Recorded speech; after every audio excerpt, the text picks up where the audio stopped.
Noirmoutier, une île à fleur d'écume qui émerge à peine de l'horizon. Son point culminant ne dépasse pas les 20 mètres et une grande partie de son territoire se situe en dessous du niveau de la mer. Petite perle de l'Atlantique, Noirmoutier est en Vendée. Depuis le début des années 70, elle est reliée au continent par un pont. Ce pont, qui transforme cette terre jusque-là agricole ou aquacole, en site touristique incontournable. Noirmoutier, son château du XIIe siècle, classé au patrimoine historique, ou encore son église et sa crypte du XIe siècle. Plus loin, la plage des Dames et le bois de la Chaise. De ce lieu, le peintre Auguste Renoir dira « C'est un coin admirable, beau comme le Midi, mais avec une mer autrement plus belle que la Méditerranée. » Il est vrai que l'Atlantique et ses îles n'ont rien à envier à leurs concurrentes situées au large de la Côte d'Azur. En haute saison, Noirmoutier voit débarquer 150 000 touristes environ. En Charente-Maritime, l'île de Ré, sa jumelle et néanmoins rivale, connaît le même succès. Ici, les visiteurs découvrent la capitale, Saint-Martin-en-Ré, avec ses remparts qui datent du XVIIe siècle. Classée au patrimoine mondial de l'UNESCO, cette enceinte de 14 km a été confiée à Vauban par Louis XIV. À l'époque, cette fortification vise à protéger les populations des assauts des Anglais. Mais depuis, l'ennemi n'est plus la perfide Albion, mais plutôt l'océan et ses colères.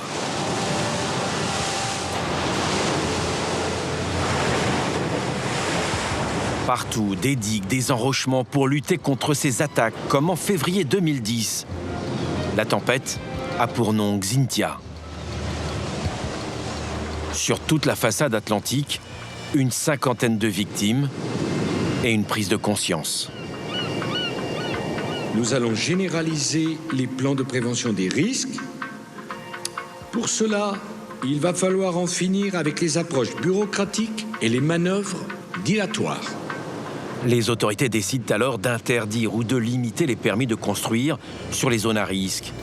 Une décision qui passe mal auprès des élus. Le gros problème du PPRL, c'est que vous avez un scénario, c'est le scénario du pire, avec 10 brèches qui vont exploser en même temps. Ça, c'est jamais vu.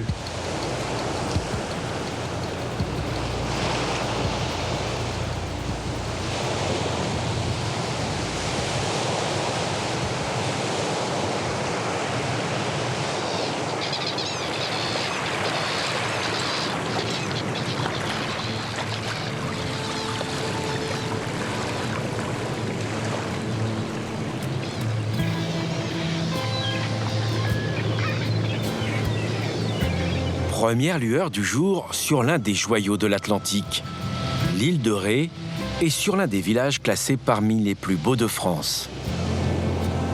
La Flotte en Ré, à peine 3000 habitants à l'année. Nous sommes hors saison et pourtant ce jour-là, il y a foule pour assister à un événement plutôt surprenant. La veille, un conducteur de bulldozer a été surpris par la marée. Des moyens spectaculaires sont déployés pour sortir l'engin de la vase. Au bout d'une longue matinée d'efforts, l'opération est un succès. Mais ce fait divers prouve encore une fois que l'océan ne pardonne rien. Depuis plus de 5 siècles, l'histoire locale montre qu'une tempête frappe l'île tous les 10 ans. Ce jour-là, le président de la communauté des communes de Ré organise une conférence de presse pour annoncer les derniers ouvrages bâtis pour éviter que la commune ne soit encore submergée. La flotte a maintenant une réalité de défense complète puisque de l'ensemble du départ de la flotte, sur le nord, plein ouest ou plein est, vous avez un dispositif complet. Pour protéger les maisons les plus vulnérables, les digues et les levées ont été rehaussées. Cette année, le dispositif le plus important pour lutter contre les assauts de la mer, c'est cette porte flambant neuve. Elle est fermée ici pour la première fois. Un test grandeur nature devant les élus et les habitants. Une porte coulissante de 45 tonnes à 5 millions d'euros. C'est rassurant d'avoir une porte comme celle-ci. J'espère que la mer fera le tour. Ça serait dommage qu'elle passe au-dessus. Vous êtes rassuré avec cette porte? Pas trop, Pourquoi? parce que j'ai connu des grosses tempêtes et des cyclones. Mes parents, mes grands-parents sont d'ici. Mais bon, peut-être que ça nous sécurisera. Faut croire, faut le croire. Vous habitez où? La flotte, la place du marché. Par le passé, à plusieurs reprises, l'eau s'est infiltrée jusqu'au centre-ville. C'est une porte anti-submersion qui est à déclencher en cas d'alerte rouge submersion et est un niveau Cynthia plus 20. Toujours se rappeler qu'on a le niveau d'eau, on a le réchauffement climatique, c'est 1 mètre de plus. On a Cynthia qui est un événement climatique qui était bien au-dessus. Et nous, on a fait une protection, comme pour toute l'île de Ré à Charente-Maritime. C'est les 70 millions de travaux qui ont été faits actuellement en Charente-Maritime et on va aller sur 150 millions d'un niveau Cynthia plus 20, c'est-à-dire face à l'événement et son avenir. Ça veut dire qu'aujourd'hui, si Cynthia revenait, il n'y aurait pas d'eau. À l'avenir, il n'y aura donc plus d'inondations à la flotte. L'engagement est fort. Il est à la hauteur des travaux entrepris par les autorités depuis le passage de Xynthia. La tempête a redessiné les contours de ce territoire insulaire. Fin février 2010, au cœur de l'hiver, le réveil est douloureux. L'île de Ré est entre deux eaux. La mer s'engouffre partout. 2 digues mal entretenues cèdent. À certains endroits, l'eau atteint près de 2 mètres. Des vents sont enregistrés à plus de 160 km/h. La commune de la Flotte n'est pas la seule touchée. Saint-Clément-les-Baleines, Loie, les Portes et la Couarde sont en partie inondées. Rien que sur l'île, les dégâts sont estimés à plus de 160 millions d'euros.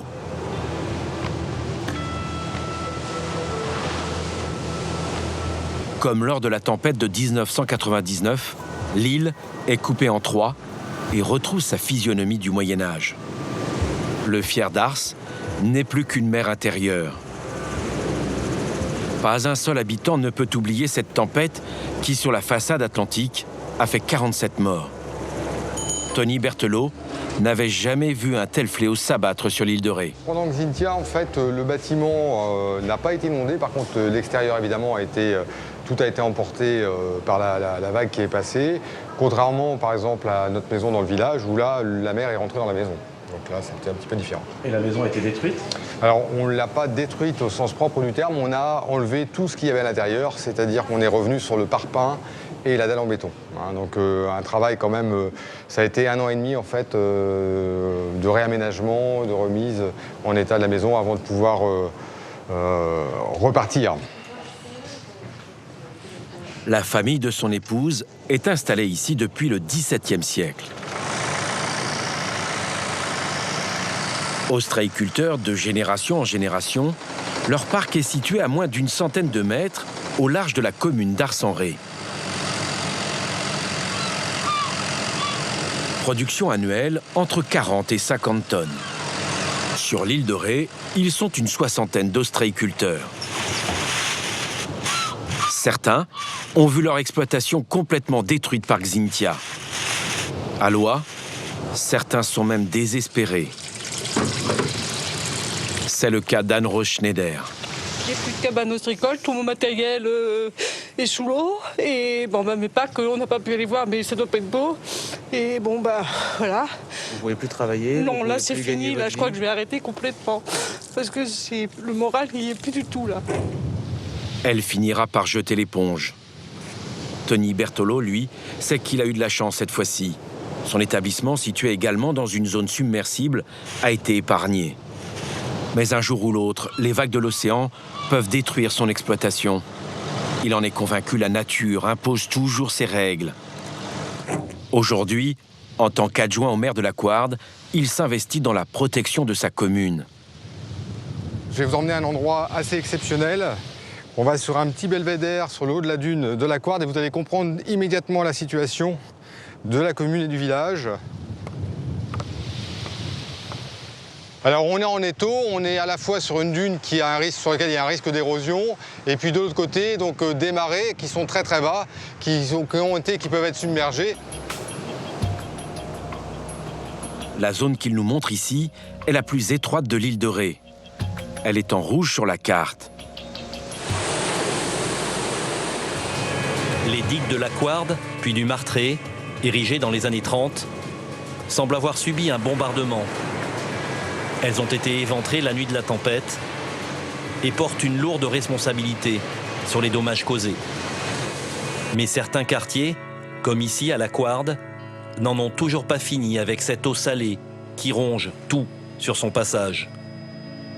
C'est dangereux d'habiter à la Couarde. C'est dangereux si on ne se protège pas, effectivement. Et là, on est en train de commencer à se protéger. On a fait des travaux suite à Xynthia pendant 1 an, travaux qui n'avaient pas été faits depuis une 50aine d'années. On n'a jamais été mieux protégé qu'aujourd'hui. Il faut en tout cas faire des digues correctes et cohérentes pour protéger le village, chose que faisaient déjà nos grands-parents. Et il faut avoir la culture du risque en sachant qu'on est dans un territoire où ça peut arriver. Et donc, il faut le prévoir et l'anticiper. Dès le XIVe siècle et l'implantation de ses premiers habitants, l'île se protège des attaques des vagues et des houles. Ostréiculteurs, paysans ou sauniers, ceux qui extraient le sel de mer, tous construisent des digues. Mais surtout, ils gagnent du terrain sur la mer. Ce sont les polders, ces zones qui sont toujours situées en dessous du niveau de l'océan. Ici, forcément, la culture du risque fait partie de la vie de ces hommes qui ont décidé de s'implanter sur cette terre où les points les plus hauts sont les clochers des églises, comme celui d'Ars-en-Ré, qui sert de phare aux bateaux qui croisent au large.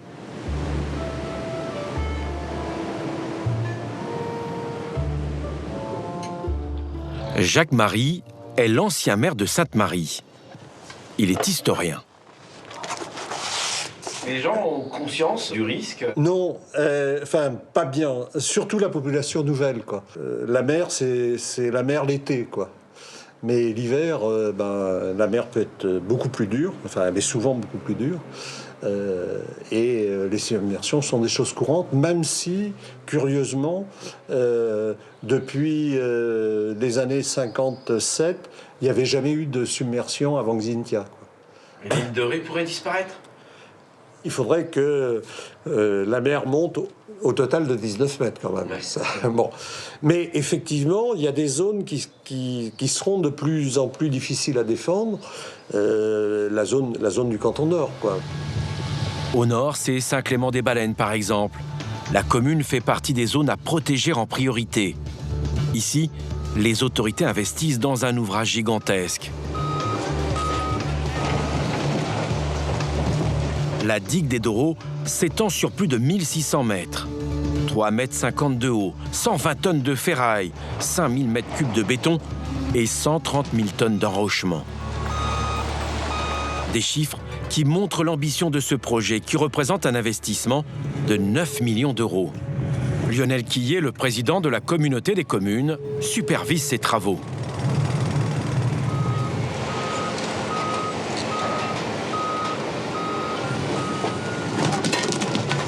C'est la fin des grandes manœuvres. Ça fait plus d'1 an qu'ils y sont. Ils ont été très vite parce que les travaux sont très bien passés. C'est la plus grande digue de l'île de Ré. Et ça se termine, là, on sera livré fin juin. Vous allez faire pratiquement l'île de Ré un château fort entouré de remparts? Historiquement, depuis 700 ans, l'île de Ré a 66 km de digue. On a une défense de l'île de Ré qui a toujours été très importante. Quand Xynthia arrive, on a ces digues qui sont là, en très mauvais état, 85% en mauvais et très mauvais état. On a donc à peu près refait 40-45 km sur l'ensemble qui sont maintenant remis en état, ce qui n'avait pas été fait en fait pendant une 50aine d'années. Avec la digue des Doreaux, l'autre chantier pharaonique de l'île, c'est la digue du Boutillon. Près de 11 millions d'euros cette fois-ci pour restaurer ce rempart de 716 mètres de long et de béton. Construit au 19e siècle, les vagues de Xynthia en février 2010 n'en avaient fait qu'une bouchée. Ailleurs, d'autres défenses, des enrochements le plus souvent. Mais pour être efficaces, ces remparts doivent être entretenus. et régulièrement, car les experts du climat prévoient l'avenir des tempêtes plus fréquentes. De surcroît, avec la hausse probable du niveau de la mer, 1 mètre d'ici à la fin du siècle, l'île devra s'adapter et relever encore la hauteur de toutes ses digues. Et ça, c'est un mal nécessaire aujourd'hui pour vous? C'est ce que fait toute l'Europe actuellement et fait le monde entier. À partir du moment où les gens ne sont pas évacués, puisque le choix a été fait par l'État de dire bon, l'île de Ré, vous pouvez y vivre, il faut les défendre. C'est comme une voiture, vous n'avez pas de choix. Si vous ne mettez pas les freins et les airbags, il ne faut surtout pas les laisser là. Donc où il y a repli stratégique, où il y a défense. Pas d'alternative. Une analyse partagée par les scientifiques, comme Éric Chemillon. Hydrogéologue à l'Université de La Rochelle, pour lui aussi, l'État doit faire des choix. La discussion par rapport à la protection du littoral, elle doit se placer dans ces termes suivants. C'est-à-dire qu'un patrimoine et qu'on veut absolument le protéger, là, on n'a pas d'autre choix que de construire des digues. Par contre, ce qu'il ne faudrait pas, c'est que sous prétexte de protéger un patrimoine, on continue le développement dans les zones très vulnérables, dans les zones basses en particulier. Là, vous voulez dire qu'il faut arrêter de construire quoi qu'il arrive?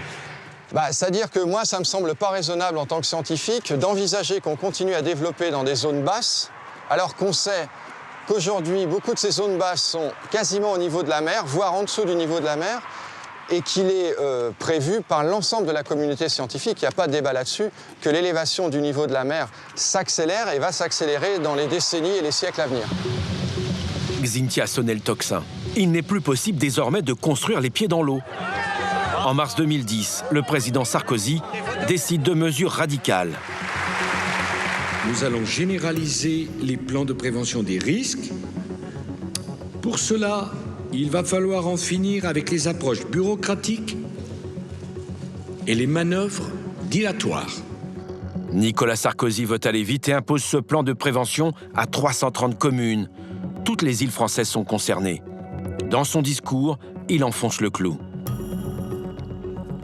Chacun doit le comprendre. Là où il y a risque mortel, personne ne reviendra y habiter. Dans ces zones, dit-il, il est indispensable que toutes les constructions et tous les aménagements soumis à permis de construire soient désormais interdits. Dans la foulée, des zones noires sont créées, une première en France.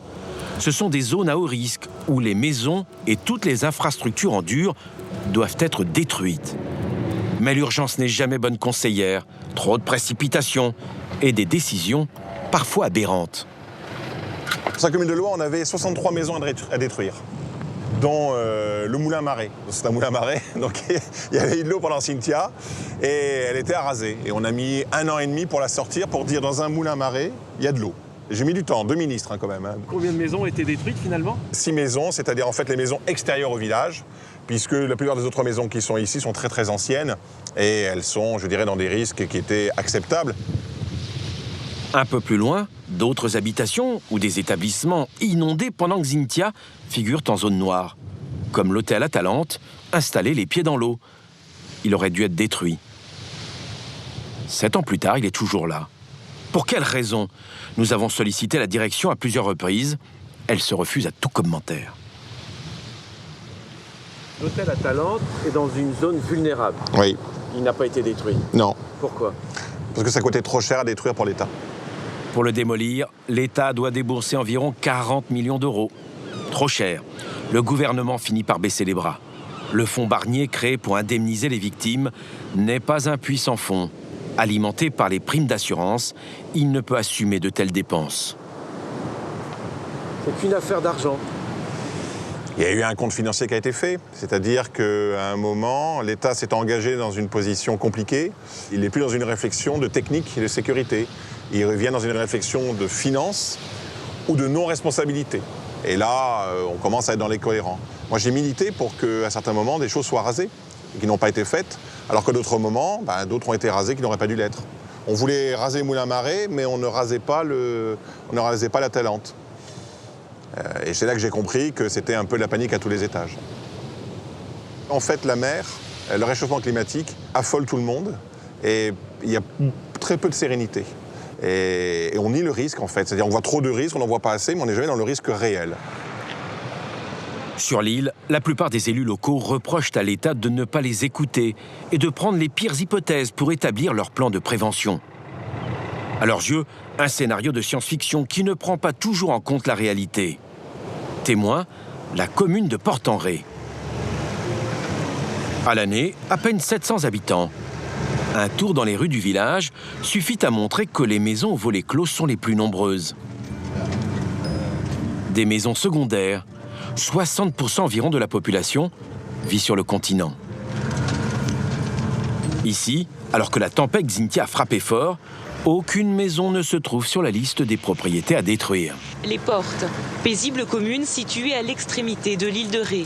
Une étendue de villas dont les murs laissent à peine deviner le luxe. Pendant la tempête, près de 100 propriétés ont été inondées. La moitié avec 1 mètre d'eau jusqu'à 1,70 m parfois. Pourtant ici, pas de zone noire, aucune habitation ne sera rasée. Les gens se défendent beaucoup. On revient aux gens qui ont peut-être le bras plus long, qui connaissent des gens beaucoup plus importants en haut lieu. C'est l'endroit le plus connu ici, donc le plus connu et intouchable. Le maire des Portes-en-Ré aurait-il alors négocié la carte des zones noires? Il se refuse à tout commentaire, mais alimente déjà la suspicion dans les autres communes de l'île. Au Portes-en-Ré, il y a eu des négociations, il y a des maisons qui ont été épargnées? No comment. L'homme qui refuse de commenter, c'est Léon Gendre, une figure historique de l'île de Ré. L'élu de 80 ans a vu rouge quand il a découvert qu'une partie de sa commune était, elle, en zone noire, alors que d'autres villages ou infrastructures n'ont pas été fichés dans les zones à haut risque. On se pose des questions. Pourquoi la Talente n'a pas été rasée et pourquoi, dans les mêmes conditions, l'hôtel des Mouettes a été racheté et rasé. On peut se poser des questions. Bon, mais il n'y a pas que la Talente, si vous voulez. Vous avez de très très grosses villas, au Port-en-Ré, où, en fait, on n'a pas porté du tout atteinte, alors qu'elles ont eu entre 1 mètre et 1,40 m d'eau. Ça vous révolte? Non, ça me fait sourire. Enfin, je pourrais vous en dire beaucoup plus, mais je ne le dirai pas. Pour lui, sur l'île de Ré, il y a bien eu un 2 poids et 2 mesures. D'un coup de crayon, ces maisons situées au Port-en-Ré, inondées pendant Xynthia, disparaissent de la liste noire.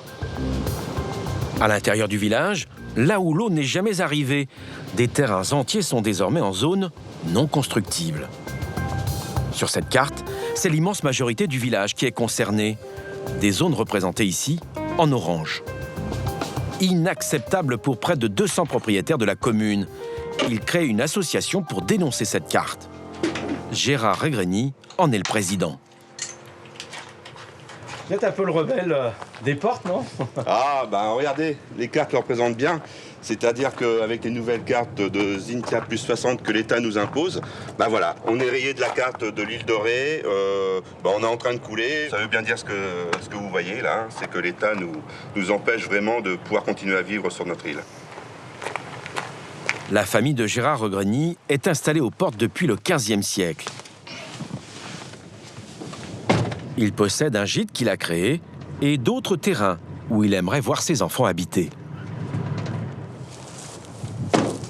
Alors voilà le terrain de ma fille, voilà, qui représente à peu près 500 mètres carrés. Je lui ai donné en 2012. Donc à cette époque-là, elle faisait ses études encore. Et maintenant qu'elle est installée sur la commune des Portes et qu'a trouvé un CDI, elle aimerait construire. Et par rapport aux cartes, voilà l'aberration, c'est-à-dire que c'est construit là. Là, c'est la maison de mon fils. Là, et elle peut rien faire. Voilà, ça veut dire que si elle voulait faire actuellement une maison, il faudrait que son plancher de maison soit à 2,10 m au-dessus de moi. C'est-à-dire qu'à peu près, à cette hauteur-là, sa plateforme commencerait. En sachant que ici, c'est une zone UB et que l'étage est interdit. Donc ça veut dire que sa maison, quand elle habiterait dedans, il faudrait qu'elle fasse 1,20 m de hauteur. Aujourd'hui, impossible de construire au Port-en-Ré. Les permis, acceptés par la mairie, sont systématiquement refusés par la préfecture. Voilà un autre terrain qui est dans la même situation que celui de ma fille, voilà, qu'on appelle une dent creuse maintenant, et qui est actuellement non constructible. Pour pouvoir vendre un terrain comme celui-ci, Maintenant, sur l'île de Ré, vous êtes obligé d'abord d'enclencher la mise en route d'un permis de construire. Et à partir de là, si le permis de construire est accepté par l'État, la personne peut acheter le terrain. Le problème de ce terrain, c'est que là, le permis de construire est en train de se balader de jugement en jugement parce que l'État fait appel à chaque fois pour refuser ce permis de construire. C'est usant parce que si vous voulez, c'est vrai que les gens à force en ont marre. On a des projets, on a des développements de notre petite entreprise, on a des entreprises ici qui veulent s'installer, des jeunes, que ça soit dans n'importe quel domaine. Et c'est vrai que c'est dur parce que ça empêche une évolution de l'économie, de pouvoir garder une école, pour avoir une vie permanente sur l'île de Ré et ne pas avoir une vie que pendant les vacances scolaires, de Pâques aux vacances de la Toussaint, quoi. L'île de Ré n'est pas le seul territoire où le plan de prévention des risques fait débat. Nous partons 200 km plus au nord, à Noirmoutier. Comme sa voisine de Charente-Maritime, elle est reliée au continent par un pont construit en 1971.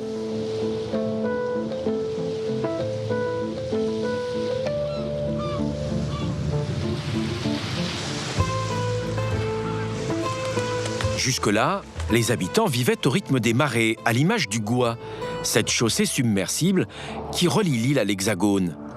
Elle n'est praticable qu'à marée basse. Depuis que l'île est devenue presqu'île, les maisons secondaires ont fleuri un peu partout. Mais les rues restent désertes pendant les longs mois d'hiver. Derrière la digue Jacobsen, le quartier fondé par les premiers colons et le moine Philibert, pas âme qui vive ou presque.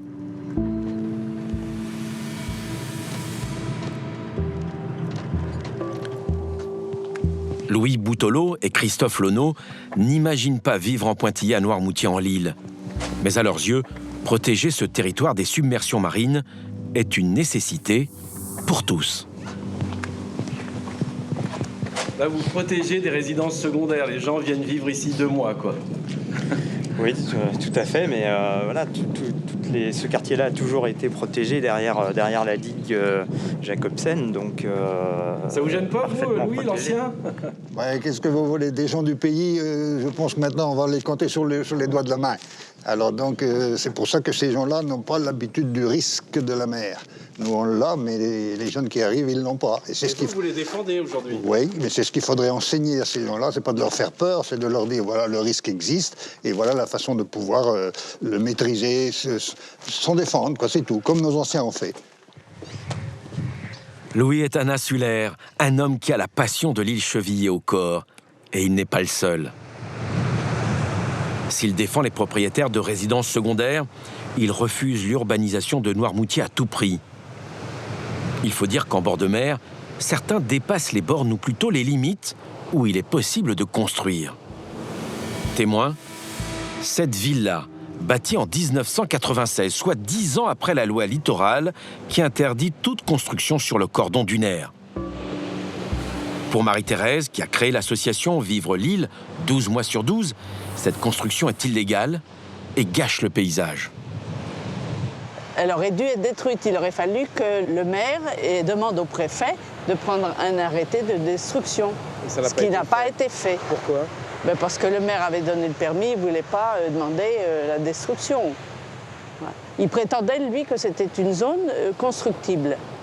Mais nous, on a fourni tous les plans et c'était bien une zone classée N. Naturelle. Jusque-là, Noirmoutier a toujours su se préserver de toute spéculation immobilière. Mais pour Marie-Thérèse, une telle violation de la loi littorale peut créer des précédents. Face à cette situation, le président de la communauté des communes de Noirmoutier paraît bien désemparé. Il y a des maisons construites sur des cordons dunaires. On a des maisons, effectivement. Construites après 86 et la loi littorale, en 95 par exemple. Oui, alors celles-ci, elles ont fait l'objet de procédures administratives et elles n'ont pas été... Elles sont toujours là. Ça, c'est la difficulté en France. Comme disait Pascal, le droit sans la force est impuissant, la force sans le droit est tyrannique. Et bien là, le droit sans la force est impuissant parce qu'il n'y a pas toujours les moyens mis à disposition pour l'exécution des... C'est pas acceptable. C'est un vrai sujet. Mais on a souvent des difficultés à faire appliquer la loi. Impossible d'interroger les représentants de l'État en Vendée. Ils n'ont pas pu nous recevoir. Pourtant, la villa est bien dans l'illégalité. Pourquoi a-t-elle laissé faire? Cette propriété n'est habitée qu'en été. Mais pourquoi est-elle protégée par ces enrochements? Pour Isabelle, ces pierres défigurent les lieux, mais pas seulement. Elle est où la plage aujourd'hui? Et la plage est sous la roche. Ça, c'est une plage, c'est bien sûr. Tous les endroits où il y a aujourd'hui des enrochements, c'était autrefois des plages. Oui, oui. Les roches ont été mises pour empêcher le recul de la dune, mais on le voit bien là. La houle elle vient se casser sur la roche. Cette houle, en repartant, elle ramène le sable qu'elle a apporté, ce qui fait qu'on a effectivement du sable au large, mais là, on n'a plus de plage. De la plage des Élous, il ne reste à certains endroits que le nom et ses enrochements. Des tonnes et des tonnes de pierres pour éviter à la dune de s'écrouler. Derrière, il y a un établissement hôtelier qu'il faut protéger des tempêtes. 60 chambres avec vue sur mer et un accès très limité à la plage. Il y a eu tellement de travaux, il y a eu tellement d'argent investi dans la défense contre la mer qu'on se dit mais il n'y a plus de danger. Or, malheureusement, si. Et c'est vrai que le PPRL et Xintia ont rappelé ça, c'est qu'on est dans une zone à risque parce qu'on est en dessous du niveau de la mer et que quand la dune ou la digue lâche, eh bien, l'eau rentre. La nature, elle fait ce qu'elle veut. Et quand on nous dit que c'est pour arrêter la mer, c'est une erreur grossière parce que la mer, on ne l'arrête pas.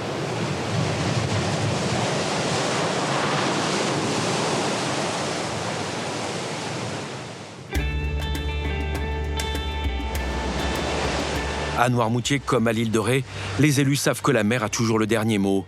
Mais la majorité d'entre eux pensent que l'on peut réduire les risques en construisant des digues ou en renforçant toutes les protections face à la mer. À l'image des anciens, là encore, qui les premiers ont monté des barricades, des murs, des digues ou des perrets. Ici, la communauté des communes ne lésine pas sur les moyens. Nous sommes à la Guérinière. C'est un ouvrage très ancien, qui a 2 siècles, qui a été construit avec les pierres du site, des pierres calcaires qu'on trouve ici et que les anciens avaient tout simplement prélevées. Dans ce quartier, le Perret protège une centaine de villas. Ce site est sous surveillance, surtout à l'approche des tempêtes hivernales. Donc c'est bien là, Sophie, qu'il faudra aller vérifier. Ferez bien attention à terrasser. Comme toutes les autres digues qui ceinturent l'île, ce Perret est régulièrement ausculté. La moindre brèche doit être colmatée. L'ouvrage fait combien à peu près de long? 1,7 km. 1,7 km de Perret. Donc on s'imagine l'importance que cet ouvrage a à protéger les zones urbaines qui sont situées sur la commune de la Guérinière. Mais là, on a l'impression que ce mur peut résister à tout. Il a un niveau de sécurité sur lequel on s'est calé, qui répond à des scénarios, des événements de tempête qu'on connaît. Maintenant, il faut être très clair. On fait des travaux de renforcement qui augmentent le niveau de sécurité. Il faut quand même rester humble par rapport à la mer. Il n'y a pas de risque zéro. Pour limiter les risques, il n'y a pas d'autre choix que de financer la surveillance permanente de ces ouvrages et leur restauration quand il le faut.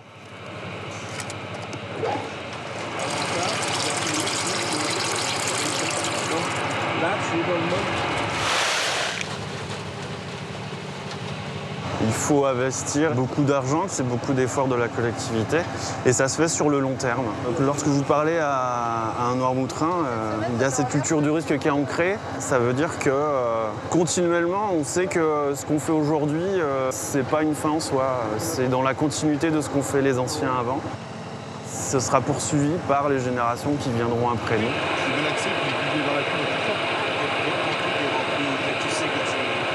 C'est une prise de conscience et donc c'est un combat, c'est perpétuel, mais on vit avec. C'est la culture du risque. Aux-Vieilles, une autre commune de l'île, pas de digue ou de perret. La population se protège comme elle peut. Les jours de tempête, juste des sacs de sable pour éviter que l'eau de mer ne s'infiltre dans les rues du village ou dans les villas. Il faut dire que c'est l'une des zones les moins exposées aux submersions marines de l'île. Les autorités concentrent leurs efforts dans les zones les plus fragiles.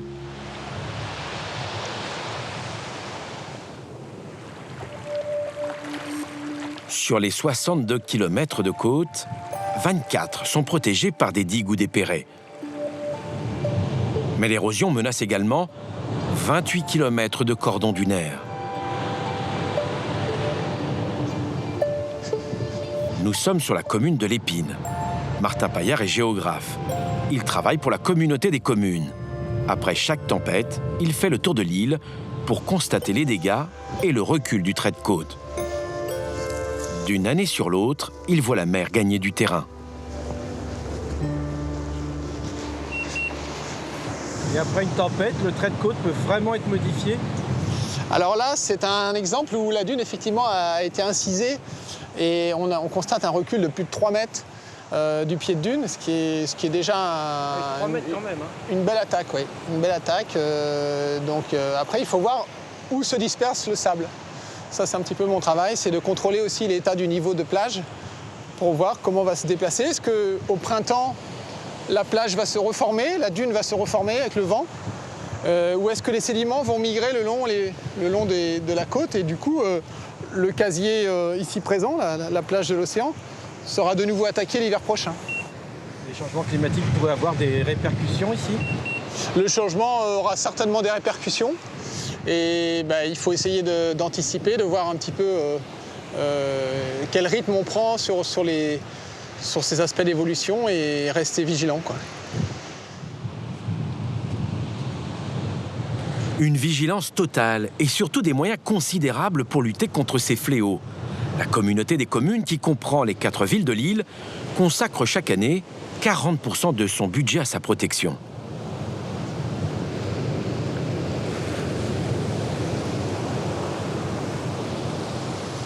C'est considérable. C'est comme si dans votre maison, vous mettiez 40% de votre budget d'entretien de votre maison chaque année pour vos murs, par exemple, ou vos murs de clôture. Et ça, c'est impératif? Oui, c'est impératif parce que la défense contre la mer, c'est un enjeu de chaque jour. Il faut surveiller, il faut aussi accompagner l'évolution climatique qu'on connaît a priori, puisqu'on nous promet entre 60 cm et 1 mètre d'eau d'élévation supplémentaire d'ici 2100. Donc il faut évidemment qu'on accompagne ce mouvement-là pour protéger notre population, pour protéger les biens et faire en sorte que l'île de Noirmoutier continue à être un lieu attractif et surtout attentif à son environnement. L'objectif, c'est de se préparer le mieux possible au risque. On ne sait pas quand est-ce qu'il surviendra, on ne sait pas s'il surviendra, mais on sait qu'on est sur un territoire qui est menacé, qui est exposé à la question du risque. Ça fait depuis le 8e siècle que l'île de Noirmoutier travaille sur ces sujets-là. Et on travaille à la fois d'une façon collective et à la fois d'une façon individuelle. Lors du passage de la tempête Xynthia, l'île a été plutôt épargnée. Pas de victimes et peu de dégâts. Mais d'autres tempêtes par le passé ont montré la vulnérabilité de l'île.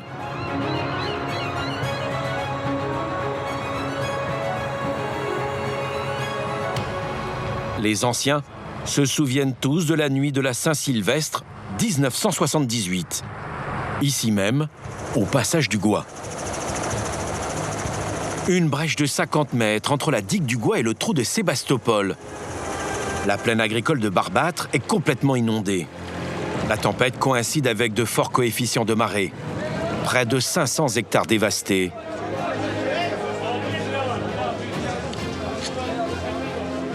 Face à l'ampleur des dégâts, l'armée est appelée en renfort. Ce jour-là, un élu prend conscience de la fragilité des digues. Que les propriétaires soient des personnes individuelles ou que les propriétaires soient des associations de syndicats de propriétaires, il n'y a personne capable de supporter la charge financière de la réfection de ces digues. L'homme qui parle et qui agira, c'est Jacques Houdin. Élu local puis sénateur, il reprend la main sur les digues. Grâce à lui, l'État et les collectivités locales se chargent de l'entretien des ouvrages qui protègent cette île de la furie des éléments. Bien, vous voyez, regardez la force de la mer quand même. Vous voyez le rocher qui est en bas. Eh bien, la mer, à transporter là-bas, il faut savoir qu'un mètre cube d'eau, ça pèse une tonne. Hein. Quand ça tape dur. Il y a une trentaine d'années, nous avons essayé une méthode douce de protection de la dune. C'est-à-dire la dune venait à peu près jusque-là. Et nous avons mis des ganivelles de façon importante qui ont bloqué le sable.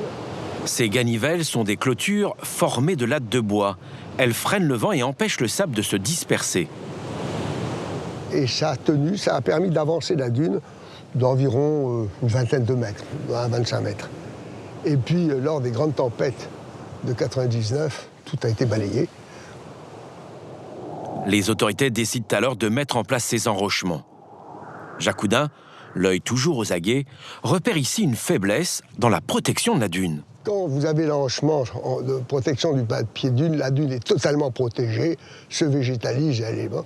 Et quand vous n'en avez pas, ça donne un système plutôt désolant dès qu'une tempête arrive. Là où il y a des dégâts, c'est là où il n'y a pas eu d'enrochement. Et donc il faut prolonger cet enrochement pour assurer la continuité de la défense contre la mer. C'est dommage pour la plage, mais c'est nécessaire pour les populations. Nécessaire pour tous ceux qui habitent derrière la plage des Élous. Et c'est le cas de l'ancien sénateur. Depuis la publication du plan de prévention des risques littoraux, sa villa se trouve en zone rouge. Son terrain est désormais inconstructible. L'homme politique entre alors en résistance. Il dénonce les plans qui, à ses yeux, ne sont basés que sur des scénarios de science-fiction. Le premier PPRL était tellement excessif, il a été présenté, vous l'avez là, le 18 octobre 2012. Là, toutes les zones rouges, c'est... Les zones rouges, ce sont toutes celles qui sont inondables. Pourquoi c'est inondable? Parce qu'on a considéré que les digues qui existaient depuis des siècles, qui ont été renforcées énormément, n'avaient aucune raison d'être, enfin, n'avaient pas... on considérait qu'elles n'existaient pas. Et donc, ça donnait une île totalement inondée. C'était tellement absurde que l'État a retiré ce document le 8 juillet 2013. Alors, on en a préparé un deuxième. Le deuxième, le voici. Alors, il est un peu plus léger. Néanmoins, toutes les communes l'ont refusé. La communauté de communes l'a également refusé, en disant, vous voyez, par exemple, cette petite tache rouge, et là, au milieu d'un ensemble tout blanc. Cette zone rouge, c'est là où vous habitez? C'est là où nous sommes en ce moment. Voilà. Alors pourquoi ils vous ont mis en zone rouge si c'est pas inondable? Ah ben c'est la question qu'on leur pose et à laquelle on n'a pas de réponse. Hein? Nous avons parfaitement résisté à l'INSIA. Il n'y a eu aucun dégât majeur. Mais ce n'étaient pas des ruptures de digues. Les ruptures de digues, elles, ont existé sur le continent pour une seule raison et bonne raison, c'est que les travaux n'avaient pas été suffisamment établis. Voilà. Comme lui, de nombreux élus dénoncent ces nouvelles cartes qui paralysent, selon eux, l'immobilier et un développement raisonné de l'île et de ses activités. Désormais, un bras de fer est engagé entre les élus locaux et l'État. Le maire de la commune de l'Épine fait partie des frondeurs. Dominique Chantoin ne décolère pas contre ce qu'il considère ici comme un abus de pouvoir de l'État. Qu'est-ce que vous reprochez au PPRL? Ce que je reproche au PPRL, je vais vous le montrer, je crois que ça sera plus simple sur les cartes. Donc, le gros problème du PPRL, c'est que vous avez un scénario, c'est le scénario du pire, avec 10 brèches qui vont exploser en même temps. C'est-à-dire qu'il y a une tempête, et l'hypothèse de l'État, c'est que tout casse en même temps. Donc ici, on voit sur ma commune, on a donc une tache d'eau qui envahit à peu près les 2/3 de l'agglomération. Et vous ne trouvez pas normal que l'État soit prudent? Ben, je pourrais le concevoir si ces bases de calcul étaient justifiées. Les digues ne sont pas infaillibles non plus. Ils ne sont pas infaillibles, mais pour que 10 digues, ça s'est jamais vu. De dire que ce sont des scénarios de science-fiction qui ne pourront jamais arriver, là, je ne peux pas y adhérer pour des raisons simplement de connaissances scientifiques et d'expérience. Mais je comprends parfaitement que des habitants aient du mal à comprendre qu'on puisse prendre des scénarios qui ne correspondent pas à leur propre expérience. Mais c'est la responsabilité de l'État dans ce monde qui est quand même très très axé sur le court terme et sur le littoral où il y a une pression à l'urbanisation qui est très forte. C'est sa responsabilité de prendre en compte ces exigences du long terme, du moyen et du long terme, c'est certain, mais c'est important. Le maire de la commune de l'Épine n'est pas satisfait de la réponse des autorités. Il veut nous montrer que le plan de prévention des risques doit être revu et corrigé, car il ne correspond pas à la réalité du terrain. Là, on vient de passer à l'église et dans le PPRL, ici, on prend l'eau. La commune n'a pas connu d'eau dans son centre-ville, jamais. Jamais été inondée. Et il n'y a jamais eu mort d'homme dans l'île non plus. L'église est située à 800 mètres de l'océan. Une absurdité à ses yeux, mais ce n'est pas la seule. Nous sommes ici dans un quartier situé en zone bleue, c'est-à-dire constructible, mais à certaines conditions. Ce que l'on constate ici, c'est que la dalle, donc de premier niveau, est à environ 1,30 m au-dessus du sol naturel. Voilà. Donc, ce 1,30 m se reporte bien sûr sur les étages, sur la hauteur de la construction. Et comme on est limité également en hauteur de construction, ça veut dire qu'on limite les volumes à l'intérieur. Quand on a un voisin qui a fait son mur d'1,80 m comme c'est la règle, on est chez le voisin. Donc je ne vous dis pas les conflits de voisinage qu'on va avoir. Comme à l'île de Ré, la situation a de quoi surprendre. On marche un petit peu sur la tête parce qu'on est dans l'extrême précaution. Enfin, on veut vraiment plus prendre de... Il n'y a plus de risque, on ne prend pas de risque du tout. En tant que maire, on est obligé de protéger nos populations, mais après, ce qu'on veut, c'est quelque chose qui soit réaliste et raisonnable. Pas de la surprotection. Pour Dominique et l'ensemble des élus locaux, l'objectif est de trouver un compromis entre l'application du principe de précaution à outrance et le maintien d'une vie économique sur l'île. Une île où, dit-il, les habitants ont toujours été habitués à se protéger des tempêtes. Louis Boutolo et Christophe Lenot militent aussi pour un plan moins rigide. Selon eux, le dernier PPRL condamnerait l'île à une lente agonie, faute de relève. Si on veut avoir des jeunes chez nous qui construisent, ben, il faut leur donner du terrain. S'il n'y a pas de terrain, qu'est-ce que vous voulez qu'ils fassent? Et s'il n'y a pas de construction, ben, il n'y a pas de boulot, il n'y a pas de... C'est une île de vieux, ce sera tout. Et île de vieux ou pas, il faudra de toute façon continuer à financer les ouvrages pour la défendre de la colère des éléments. Un coût considérable à long terme. Et ce sont les contribuables français qui payent finalement pour bien sûr. Que vous viviez les pieds dans l'eau. Mais on est en France, hein. Mais je veux bien croire qu'on soit outre-mer, presque colonie française, mais on est quand même en France. Oui, mais les gens de Savoie ou de Clermont-Ferrand, ils payent pour vous. Ah ben oui, mais nous on paye peut-être pour eux pour d'autres choses. Vous savez, c'est un échange, c'est la solidarité qu'on appelle ça. Voilà. Quand il y a des inondations dans le Midi, parce qu'il y en a pas mal dans le Midi d'inondations, beaucoup plus que chez nous. Et vous ne croyez pas que tout le monde paye pour eux? Moi, je crois, oui. Et c'est normal.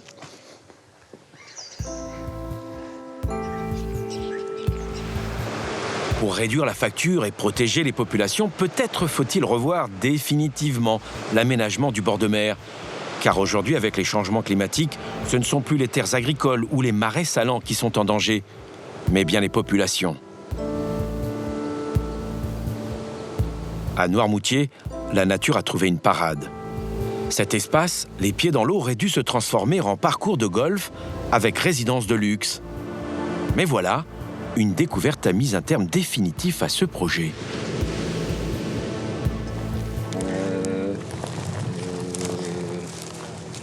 Je recherche une petite plante qui est étroitement associée à ce site et au fait qu'il ne soit pas urbanisé comme la zone de la Tresson au nord ou le village du Midi au sud.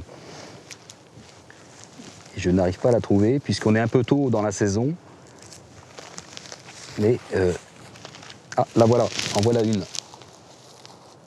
Cette petite plante-là, Omphalodes littoralis, c'est ce qui a permis de classer cette zone en zone non constructible, puisque c'est une petite plante qui est extrêmement rare et que l'on trouve ici. Toute petite plante. Pour l'instant, elle est toute petite, elle va grandir. Au printemps, elle fera 4-5 cm de haut avec des petites fleurs blanches. Mais c'est une plante qui est classée comme espèce remarquable. Et de ce fait, c'est ce qui a permis d'éviter finalement l'urbanisation de cette partie du massif dunaire. Jusque dans les années 60 en France, l'habitat se situait à plus de 500 mètres de la mer. Mais le boom des vacances balnéaires a modifié la donne et bouleversé le profil du littoral.